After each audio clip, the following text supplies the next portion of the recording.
Hello, you wonderful people. So for today's video, I'm going to talk about the official trailer that came out for the Guardians of the Galaxy holiday special. If you haven't seen it already, I'll include a link to it in the description down below. And it just looks like a lot of fun because I wasn't really sure what to expect, but I had heard talks about it is going to be kind of that bridge gap between Endgame and Guardians of the Galaxy Volume 3. Obviously, because Thor's not there, you can only assume this is post them being with Thor. I am wondering about the whole Cosmo thing, because he's with them, and I'm like, he wasn't with them, well, when we saw the Guardians in Love and Thunder, so they must have picked him up along the way. They must pick him up along the way. But obviously, like, the Guardians want to, like, perk him up a little bit, Peter up more, because it's like, right, it's around Christmas time on Earth, which they're not that familiar with, but it's like, right, with everything with Gamora being gone, like his Gamora being dead, plus the Gamora that doesn't even really know him now being in his timeline. So it's like, you know, because obviously we're focusing on Peter. I'm so curious to see how Nebula feels about all this too, because she has another chance with her sister, which obviously the last time they were in a good spot, obviously after Volume 2. So I'm curious what this means in that regard for two, because I think this could be an opportunity for Nebula and Peter to bond as well in that regard, because like, right, they're the people, like obviously the whole team, the whole squad loves Gamora, but like she's very important to those two in particular. So. But I also love that Marvel's getting into this thing where we're just like bringing celebrities into the Marvel Cinematic Universe as themselves. Like we got Megan Thee Stallion in She-Hulk. Now we're getting Kevin Bacon in this holiday special. I mean, it makes sense because obviously Star-Lord is a kid of the 80s. He's referenced Footloose and everything and how important that is for him. And so the Guardians trying to kidnap Kevin Bacon.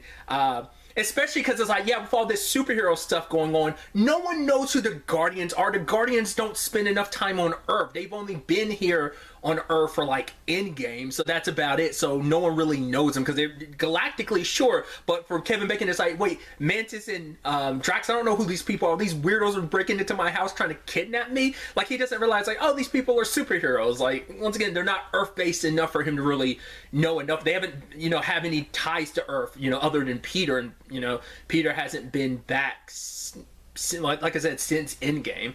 Does make you wonder, did he make any special trips or anything while he was on Earth during Endgame or not? They didn't really cover any of that, but I'm curious, will any of that kind of get referenced in this holiday special? Obviously, we see Groot, even older now, kind of buffed up. So I guess this is like young adult Groot, because like he looked buff, so I don't know if that's supposed to be like a, oh yeah, Groot's been like hitting the gym or something like that, because it doesn't even look like Groot's back to his original adult body.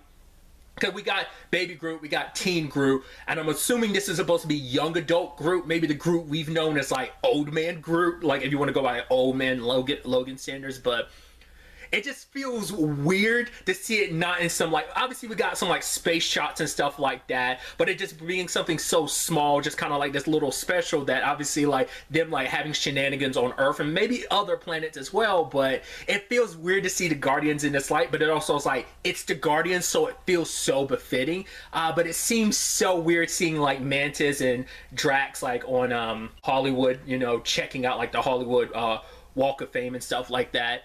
But I think there's also that element of, like, I think it'd be nice to kind of have Drax and Mantis spend time together, because, like, at Volume 2, they really got close. So I think it's kind of a nice, like, misadventures for them as well. So, yeah, it just seems like a nice little, once, like Werewolf by Night, it just seems like a nice holiday little Guardians 2.5. I guess maybe even you would like treat it almost like Kingdom Hearts Guardians of the Galaxy Volume 2.9 or something like that, if you really want to kind of get to the nitty gritty of it. But it just seems like it's going to be something fun, not to be taken too serious, but I think it is going to be important because, you know, solidifying the Guardians even more as a family, like having them like just, you know, it's like, yeah, when we're not off like saving the world or saving planets or doing our thing or even helping save the universe, just, you know, them kind of dealing with like, right, like really leaning into the fact his Gamora is not there, because I mean, like I said, this is most likely post Thor. Like having Thor not around anymore probably makes it super quiet around the ship, so they kind of have to probably like deal with it. But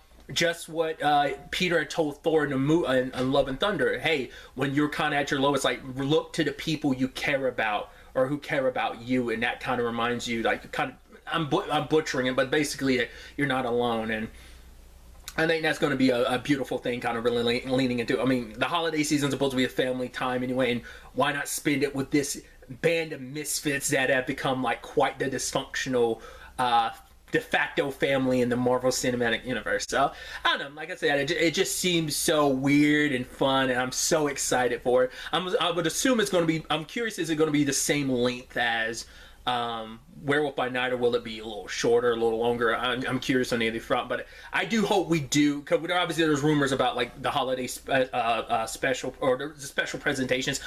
We hope we do get more of these going forward, because they just seem like so neat and fun, and you get to do so many interesting things that maybe don't warrant an entire series or warrant an entire movie. So either way.